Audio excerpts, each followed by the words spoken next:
Nous amorçons la seconde partie de cette émission qui reçoit aujourd'hui le ministre porte-parole du gouvernement sénégalais, M. Seydou Gueye. Merci d'être toujours en notre compagnie.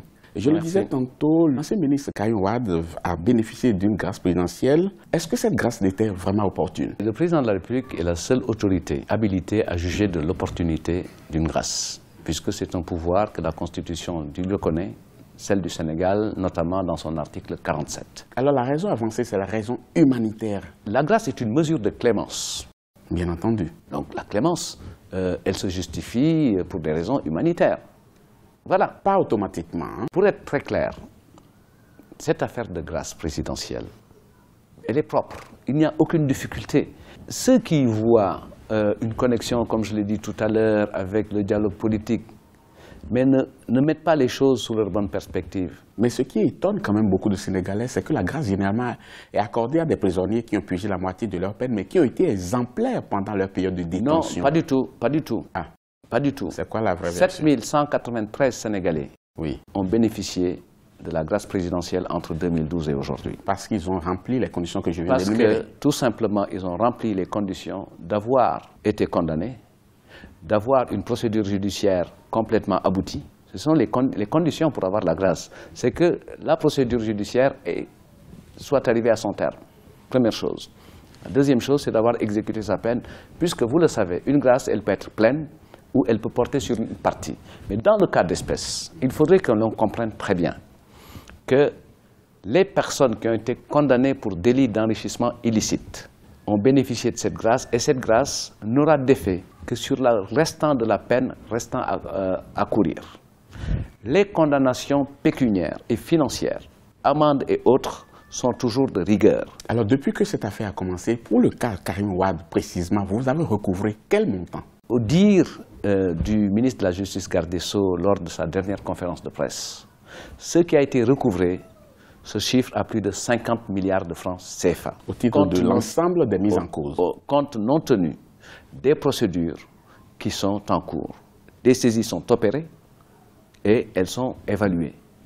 Maintenant, la personne la plus habilitée à nous faire le point, c'est l'agent judiciaire de l'État, dont la responsabilité et la mission est de procéder au recouvrement des créances de l'État. Je reviens toujours sur le problème de la libération de l'ancien ministre Karim Wade, mais quand on écoute quand même sa déclaration après sa sortie, on a comme l'impression qu'il a bénéficié d'une grâce conditionnelle. Il n'y a pas de grâce conditionnelle comme catégorie juridique chez nous. Justement, la grâce est pleine et entière. Dans les faits, après sa déclaration, on a comme l'impression que c'est le cas. Ces propos l'engagent lui.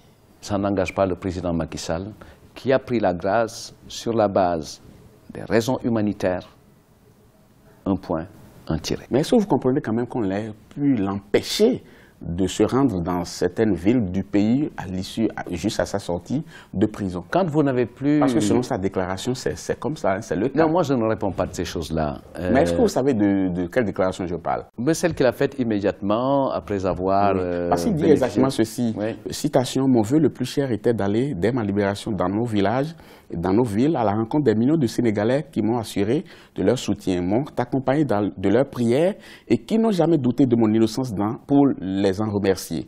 J'imagine leur peine, mais malheureusement, les conditions de ma sortie de prison en ont décidé autrement. C'est également avec une profonde affliction que je regrette du fait de ces mêmes conditions de n'avoir pu me rendre à Touba. Fait de citation. Moi, je répondrai par rapport à ça que la lecture que j'en ai, il était plus pressé d'aller ailleurs, voir des amis ailleurs, qu'il a préféré ne pas y aller et ne pas perdre une minute au Sénégal. C'est ce que je tire comme enseignement. Le Sénégal, c'est son pays quand même. Il ne peut quand même pas préférer aller vivre ailleurs. Mais ça dépend. Moi, de toute façon, je ne réponds pas de ça. Parce que ce qu'il dit clairement, c'est qu'on a restreint ses mouvements après sa libération. Mais et ça donne lieu à des interprétations. On a restreint sa liberté pendant 3 ans puisqu'il était sous le coup d'un emprisonnement. Dès lors qu'il était gracié, il avait la liberté de mouvement sur l'étendue du territoire. Est-ce que vous voulez nous dire qu'il n'y a pas eu de négociation entre lui et l'exécutif, ou lui disant, dès que tu sors, il n'y a pas de bain de foule? Il n'y a pas eu de négociation. Il peut y avoir des modalités pour organiser la sortie d'un prisonnier. Ça peut se concevoir. Cela peut inclure ce que je dis aussi. Ça peut se concevoir, qu'il y ait des modalités pour organiser la sortie, parce qu'il y a des problèmes troubles à l'ordre public, de sécurité publique, tout ça, ça peut se concevoir. Nous sommes dans un état de droit. Vous voulez dire que c'est le cas? Ça peut se concevoir. Ça peut se concevoir. Ça peut se concevoir. L'adversaire politique que représente Karim Wade. Vous croyez ça, que c'est sérieux? Croire ou ne pas croire, mais non, je vais vous dire quelque chose. Je vais vous dire une chose. Quand vous avez battu une personne à une première élection à laquelle il participe, en 2009, il n'est pas capable de gagner son bureau de vote. Quand vous battez cette même personne à l'élection présidentielle, vous battez son papa et sa famille et tout son camp.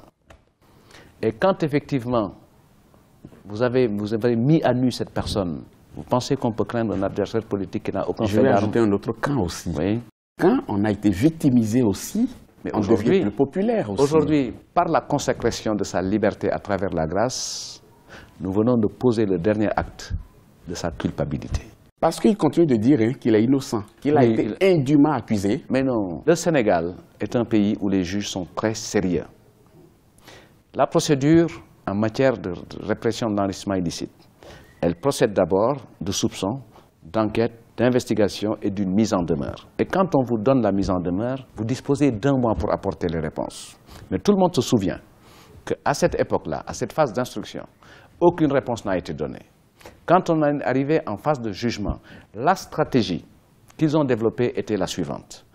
Ils ont refusé de répondre sous prétexte qu'il fallait que l'un d'entre eux aille en France pour se faire soigner, en l'occurrence Bibo Bourgi. Quand le tribunal a accédé à cette demande, et on attendait qu'ils répondent, ils n'ont pas répondu, préférant boycotter l'instance de jugement. Ce n'est pas la cour qui apporte les éléments à charge, c'est l'accusé même. Mais l'accusé, quand vous êtes accusé de quelque chose, même si on vous dit, c'est à vous de prouver que vous ne l'avez pas fait, mais au moins prenez la parole.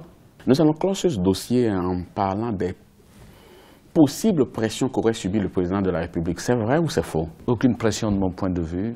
Peut-être des sollicitations, des demandes, mais parce qu'il y a des éléments quand même qui amènent à y penser. On ne peut pas mettre un président de la République. Le Qatar se retrouve à Dakar juste au moment où on était en train de vouloir libérer Karim Wade. On ne peut pas. On peut faire un lien, non? Surtout quand le président de la République l'a reçu. Est-ce que vous savez, je vais vous expliquer sur l'histoire du Qatar, entre le Qatar et le Sénégal. Il n'y a aucune relation de coopération. Il n'y a aucun projet financé par le Qatar au Sénégal. C'est peut-être en devenir. Sinon, un projet d'un centre consacré aux droits de l'homme. Et le Qatar et le Sénégal sont des pays amis, mais qui ne sont pas liés par ça. Et ce n'est pas la première fois, justement, que le président de la République reçoive l'émir une personnalité du Qatar. Non, il n'y a aucune connexion entre cette présence et les conditions de la grâce. La grâce est une décision prise en intime conviction, une décision de souveraineté. Alors nous allons clore cette émission et parler de la coalition Benno Bokk Yakaar, où ne règne plus l'unité apparemment. Qu'est-ce qui se passe concrètement? La coalition se porte très très bien. Très bien, c'est pas trop dire. On prédit sa mort tous les jours. Mais là, maintenant, il y a des faits. Lesquels? Il y a des faits. Certains partis de la coalition contestent certaines décisions du président de la République. Non, mais la coalition n'a pas comme vocation d'être un bloc monolithique du point de vue de l'expression de la pensée. La force de cette coalition, c'est d'être le point de départ et le creuset d'une expression plurielle. Et il faut s'estimer heureux justement qu'il y ait des points de vue qui ne soient pas les mêmes et que l'on s'accorde sur ce qui est notre raison de départ. Quand il y a des actions quand même fondamentales qui sont remises en cause, par exemple on parlait de la grâce à Karim Wade, tous les partis de la coalition ne le partagent pas. Mais attendez, aucun parti de la coalition n'est contre. La seule chose qui s'est dite, c'est oui, mais il ne faut pas que ce soit le signal d'un revirement ou d'un abandon de la lutte contre la corruption. Quand on voit la grâce qui a été accordée à l'ensemble des personnes qui sont impliquées dans ce dossier, est-ce qu'on ne se dit pas tout ça pour ça? Non, on ne peut pas se le dire. Et puis il faudrait que les gens comprennent. Parce que les autres aussi peuvent espérer une grâce présidentielle. Parce qu'on sait qu'on peut se permettre de s'enrichir illicitement et espérer une grâce présidentielle. Non. Ça, c'est du manichéisme. On ne peut pas se permettre de penser que les gens doivent mourir en prison. Ce n'est pas possible. Et l'un de nos axes politiques, bien avant que ce soit l'un de nos axes, purger une peine. Purger une peine. L'un de nos axes, justement politiques, c'est de faciliter les sorties de prison pour les désengorger. Est-ce que vous avez eu le temps d'évaluer par rapport à ces personnes qui sont sorties et s'il n'y a pas eu de récidive, par exemple? Non, parce que ça, vous ne pouvez pas échapper à ça. Qu'il y ait un cas de récidive ici ou là, ça arrive. Il il faut être objectif. Mais c'est un principe politique, c'est d'abord un principe juridique et philosophique.